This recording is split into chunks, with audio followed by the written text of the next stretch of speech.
look very determined, very focused.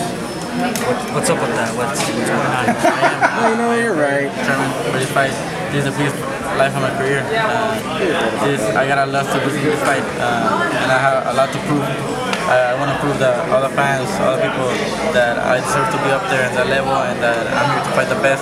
And win against Mares will put me up there, will put me at the big level, and for all the big fights that are up to come. You have wanted this for a long time, right? Yeah, of course. I wanted it since I think it was 2 years ago.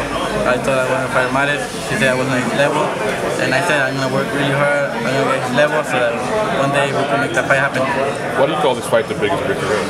Because he's right now the toughest fighter in our face. He's become two-time world champion. He fought against Argentinian and those names, so fight against him will be right now the biggest of my career. Even bigger than when you first won your first title, or one of those things where the next fight is always bigger than the previous fight? Man, I think when I found the world title, that was the most important because it was my first world title. But I think Mares has a bigger name than when I fought for the title. He's a bigger name, bigger everything, and people are saying that the more dangerous one. So I think that's why. Do you hear all the criticism of people saying like your last 2 or 3 opponents haven't been worthy of being in the ring with you? Have you heard those criticism? Yeah, I hear everything. I hear all those fights, and like I said, I wish I could do something. I wish I could fight bringing those all the fighters they want me to fight. But it's not up just to me. It's up to my whole team, and they know what's good for my career. So I have to listen to them, because if I don't listen to them, then why I have them here? But later in the future, I'm gonna ask for that fight, and I'm gonna please the fans, because that's what I'm here for, to please the fans, give them the fights they want, but it takes time. There are still a lot of names, with Heyman in your weight class. You got Russell and all these guys there. Those names that you want to go after if you get through this one? Yeah, of course. Hopefully guys will get the win August 29 against Mares, and we want to look for the next title at 126 against Russell, Lomachenko, Walters, or whoever the champion. That way, we're ready for whoever. Where does this fight stand in terms of LA boxing tradition, history, and all that? No, well, it's two Mexicans fighting, so it's always a war. I think it's like Rafael Marquez and Israel Vázquez, where they give great battles. Hopefully, this fight is like one of those. Like between when two Mexicans fight each other, it makes it like a trilogy or a rematch or something like that, and it's gonna prove who's the king of LA. And because we both live here, so we have our fan base split 50-50. So this fight is gonna determine who's the king and who gets all the fans.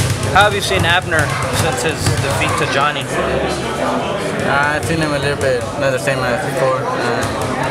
Now he don't stay there and exchange punches no more. He moves more and everything. But for this fight, he knows that this fight is very important for him, that he has a lot to lose in this fight, that he has to go out there and win. So I think he's going to be way different this fight. He's going to come bring everything. He's going to 100% ready, mentally, physically, everything. So because he knows he has to win this fight. So that makes it even better, because he's come 100% ready. I'm going to come 100% ready, so it makes him for a more entertaining fight and exciting fight. Do you think the fight, if he loses, his career is pretty much done, or how do you see the fight? No, I don't think his career is done. I think if he loses to me, doesn't mean he's going to lose to some other guys. But it depends. I think he's going to get better. If he loses this fight, he's going to go out there to work what he did wrong and come back stronger. Sometimes the losers, they're the ones that make you stronger and come back stronger. You mentioned Israel Vázquez, Rafael Marquez, right? Let's say this fight ends up like you said it could be, and whether you win or lose. Do you think there could be a trilogy? Do you think it could be something like that in terms of Vázquez, Marquez, Barrera, Morales, etc.? Yeah, of course it could, but I'm not trying to say what happened. I'm going to try to win the first fight spectacular, that he won't ask for a rematch, or that I'm going to win him clearly so that there will be no rematch. But if he wins the rematch, if I get the win, the first one, he's going to go out there and brothers winning good. So, but I know if either one of us loses, we're gonna want to win the rematch. But I'm gonna try not to get a rematch. So you want a convincing win, basically. I want a convincing win. Yeah, that he won't have a rematch or that there won't be a rematch. Leo, talk to me about the whole dynamic of you, your father's training you, and your brother working in your corner. Have there been times where you thought about going, getting a new trainer, getting a new corner, or things like that? It never crossed my mind. I always been comfortable with them since the beginning. Since I started, my dad's always been there. He wasn't my trainer, but he was always there telling me, "Oh, you're dropping your hand. Or throw the right hand like this, throw a body shot," and I always been comfortable with him. He tells me how it is. Some other trainers, they're scared or they don't want to scream at you. My dad, he screams at me, he tells me how it is, and if I'm doing something wrong, he tells me. So I think we're working really good. There was a time he's the one that told me, "Hey, you need another trainer." So he took me to some other trainers, and I told him, "No, I don't want other trainers. I feel comfortable with you. If I don't train with you, I don't want to fight no more." So I told him, "I want you to train me, so you gotta train me." He said, "Okay, that way." Is it frustrating at all having dad, your brother in the corner? Yeah, it's something that it is. The truth, yeah, because they tell you how it is.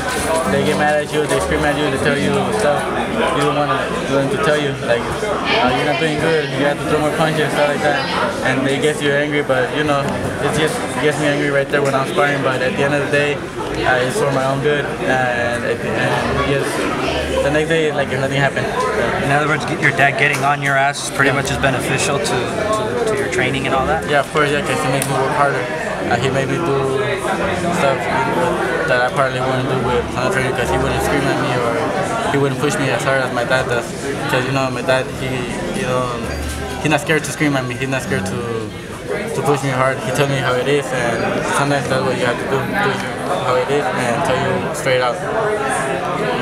Do you think with this fight coming later than fans anticipated, that the tension is higher, it's more anticipation for the matchup than if it would have occurred previously?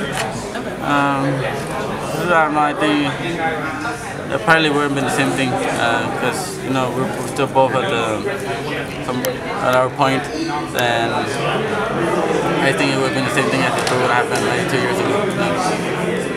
What can we expect from you? Hold on, man. It's his turn. You guys will be next. It's his turn right now.